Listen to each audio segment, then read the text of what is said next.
Continuando con nuestro club de lectura, estamos con las grandes biografías. Estamos con la biografía de Rembrandt. Y vamos a continuar lo que es con el capítulo 8.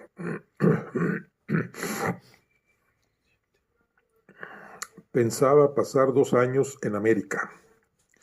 Fueron 7. Mis múltiples y singulares experiencias, así como mis numerosos viajes por el interior de Nueva Holanda, me retuvieron en aquel continente más tiempo del proyectado. Y todo ello ha quedado recogido con minuciosidad en el diario que llevé. Junto con el informe final, lo entregué a su señoría Andries y a su hermano Cornelius, a mi regreso a nuestra patria. Como me pidieron que mantuviese secretas mis conclusiones, no las mencionaré aquí. Tampoco diré mucho sobre la interesante materia que constituyó mi ocupación favorita.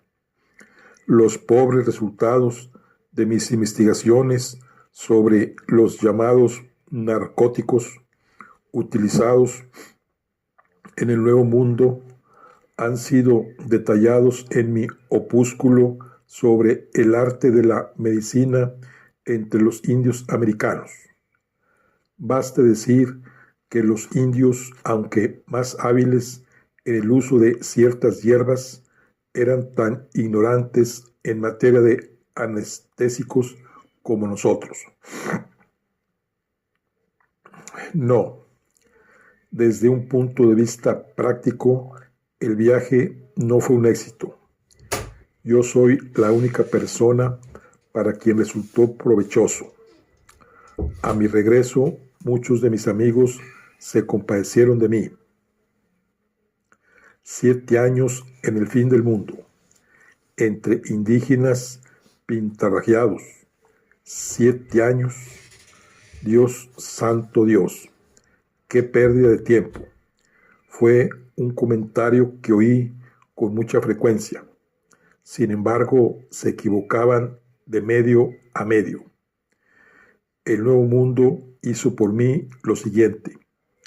Acepté a la humanidad tal como Dios la ha hecho, y no como yo pensaba que debía haber sido, o como yo la hubiera hecho de haber tenido la oportunidad.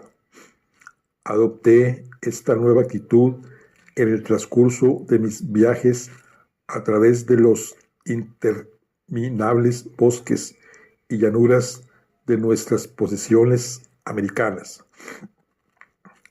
Tuve ocasión de conocer salvajes, pintados y desnudos, de modales tan exquisitos que hubiera podido ser presentados en la misma corte del rey Luis.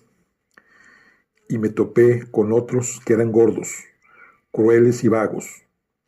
Conocí a sencillos campesinos en los rincones más apartados de la colonia, que merced a sacrificios, laboriosidad y un trabajo increíblemente duro, habían convertido en tierras arables grandes extensiones de bosques, edificándose espléndidos hogares y educando a sus hijos para ser hombres y mujeres cabales.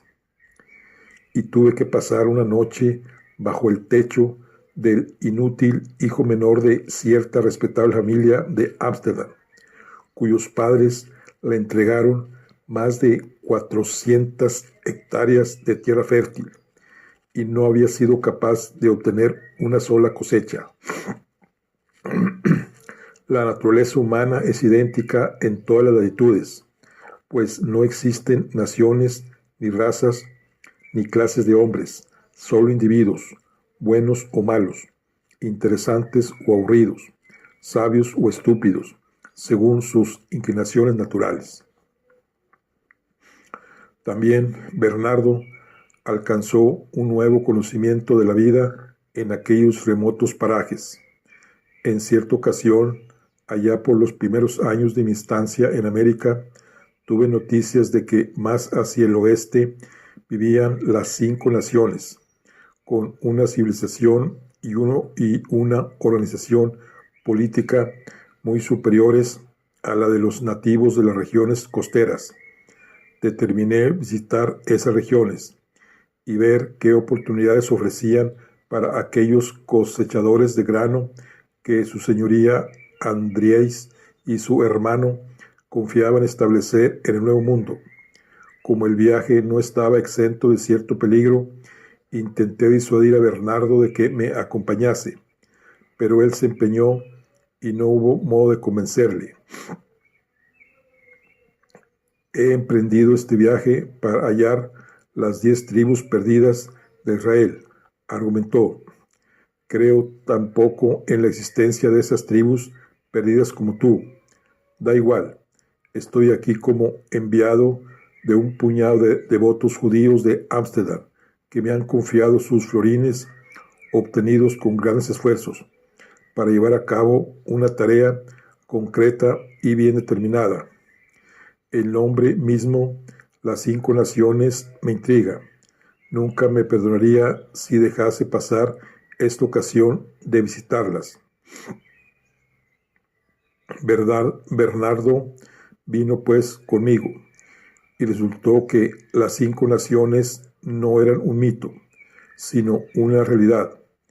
Bernardo decidió quedarse en una aldea Mohawk para cuidar de nuestro equipaje, mientras 2 guías y yo nos adentrábamos más hacia el oeste. Mucho después, ya de regreso y sin novedad, en Nieuw Ámsterdam, mandé recado a Bernardo pidiéndole que se reuniera con nosotros, pero él me obsequió con una respuesta un tanto enigmática. Se trataba de un pequeño pergamino con un tosco dibujo representando un indio, y un indio que tenía cierto parecido físico con el propio Bernardo. Al pie del dibujo podía leerse estas enigmáticas palabras: las 10 tribus perdidas cuentan ahora con una más. Perdí la esperanza de volver a verle.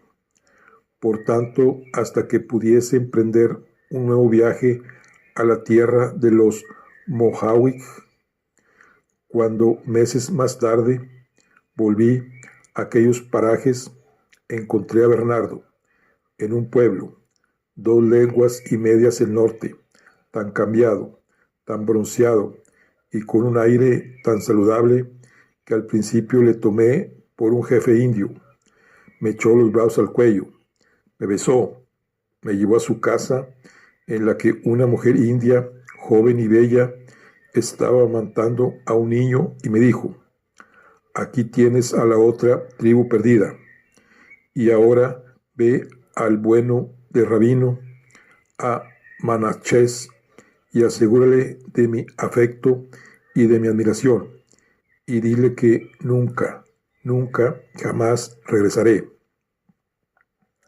No he encontrado rastro alguno de las otras 10 tribus, pero me he encontrado a mí mismo. Soy feliz. Esta mujer es una alegría, y este niño es el más hermoso que haya nacido.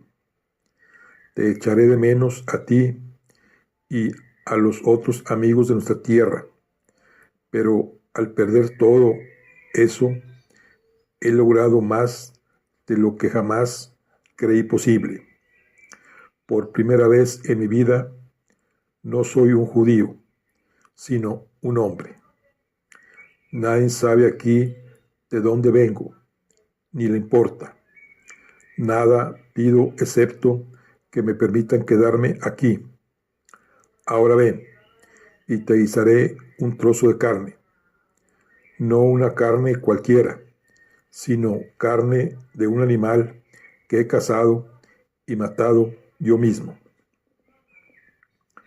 Y así fue como Bernardo Mendoza Soeiro, que tenía en sus venas sangre de los reyes de Israel, que había pasado 2 años en los calabozos de la Inquisición en Portugal y que por más de 10 años había llevado los libros de cuentas de Isaac a Chalem, un comerciante de pescado de Ámsterdam, vino a morir convertido en jefe indio y ahora reposa bajo un pequeño montículo de piedra y de tierra en los bosques que forman los terrenos de caza hereditario de los Mohawks.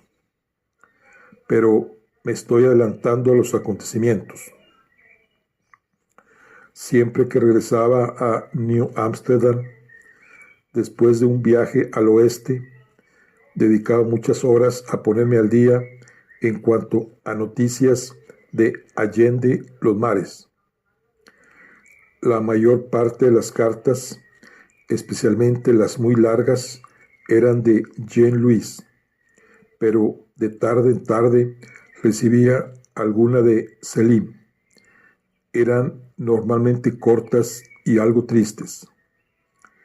Esta gran ciudad me parece ahora muy solitaria, escribía, desde que Bernardo y tú la abandonasteis.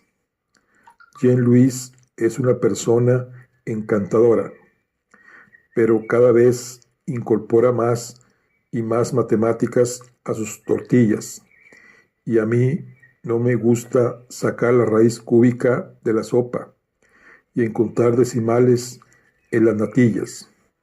Así pues, me paso la mayor parte del tiempo solo.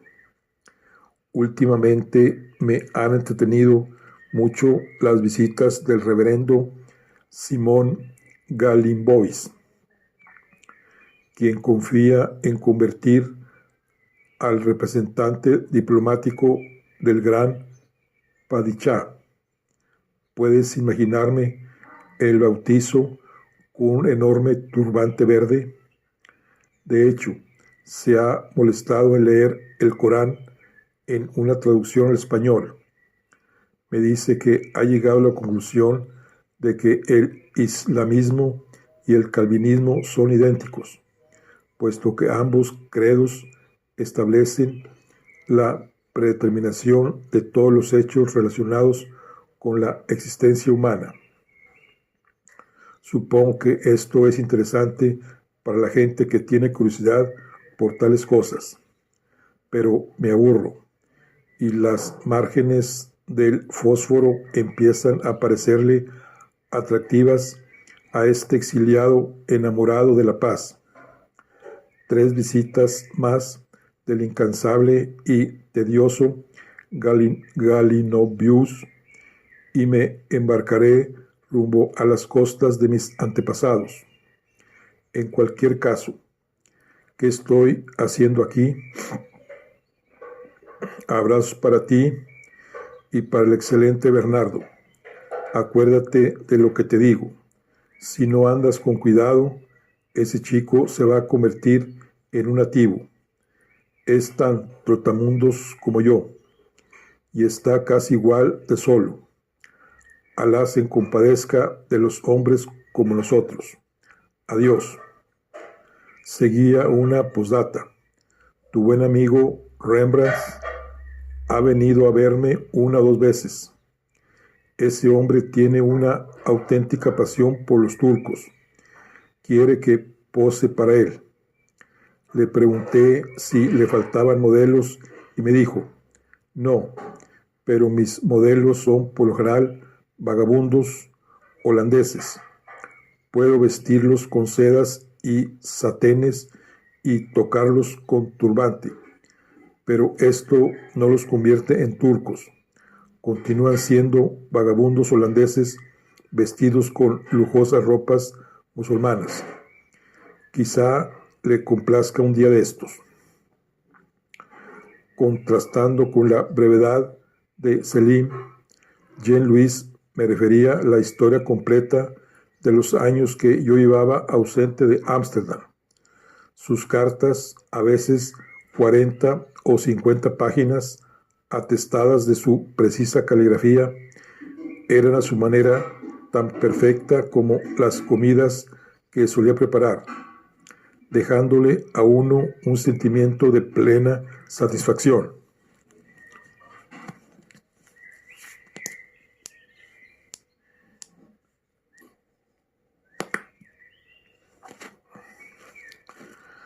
Tanto apreciaba yo aquellas epístolas que se las di a leer al gobernador, Peter Souty-Besant, el cual me dijo que le habían proporcionado más datos sobre la situación de nuestro país que todos los informes de sus consejeros. Olvidó devolvérmelas al embarcar inesperadamente rumbo a mi patria, por lo que tengo que fiarme de mi memoria para reproducir los párrafos más importantes en ellas contenidos. Todas las cartas empezaban comunicándome que Jean-Louis acaba de visitar mi casa y que había encontrado a mi hijo en perfecto estado de salud. El niño se había olvidado de mí por completo, cosa naturalmente esperar, y se estaba convirtiendo en un excelente muchacho de finos modales, que iba a ver al maestro Rembrandt 2 veces por semana para recibir clases de dibujo.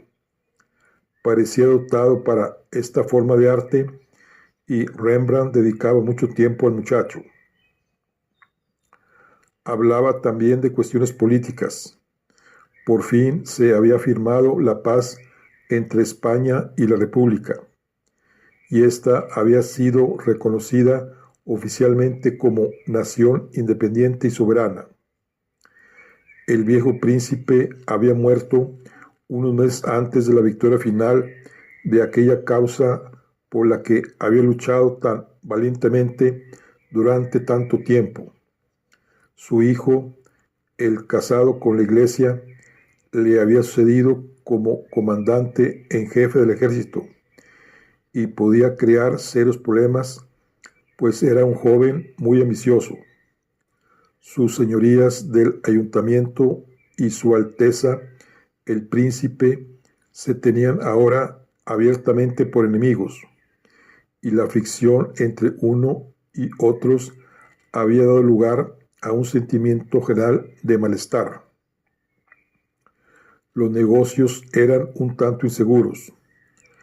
Ahora que la República no se encontraba en guerra, y claro está, como Jean-Louis afirmaba varias veces, los pobres artistas habían sido los primeros en sufrir las consecuencias de la escasez de dinero.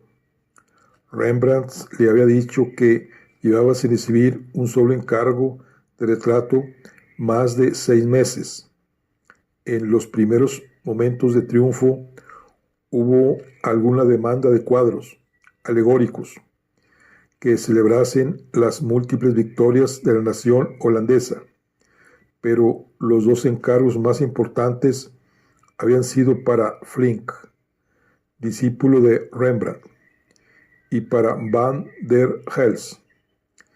El propio maestro había hecho unos bocetos para un imaginario cuadro histórico que representaba la pacificación de Holanda, pero a nadie le había interesado, y al escribirme la carta todavía se encontraba en su estudio. Nada de lo que emprendía parecía tener éxito. De hecho, todas aquellas cartas dejaban traslucir una soterrada preocupación por la casa de la Brestrat. Verdad era que Rembrandt trabajaba más que nunca, produciendo un número de aguasfuertes bellos e interesantes, pero se había alejado tanto de la compañía de sus antiguos amigos que nadie conocía con exactitud su situación económica. Algunos creían que debía dinero a Goethe y que no podía devolvérselo. La herencia de Sakia no había sido liquidada. Cualquier procedimiento legal que implicase dinero obligaría al tribunal a examinar la situación financiera de ambas partes, y la opinión general era que Rembrandt no podía permitirse que los magistrados investigasen muy de cerca el enmarañado estado de sus asuntos. Unos cuantos buenos amigos se habían ofrecido a poner algún orden en aquel caos, pero él, muy amable, aunque también muy firmemente, les había dado las gracias. Ya se ocuparía personalmente de tales asuntos tan pronto como terminase un nuevo aguafuerte, en que tenía puestas muchas esperanzas. Representaba a Cristo, sanando a los enfermos, y pensaba venderlo por 100 florines, un precio nunca visto para un aguafuerte. Dicha obra haría que la gente se fijase de nuevo en él. Después podría disfrutar de algún descanso, tras las obras apresuradas que se había visto obligado a realizar en los últimos años, y llamaría a un buen notario para poner en orden sus cuentas. La horrible nodriza seguía en la casa, haciéndose más y más insufrible con el transcurso de los años.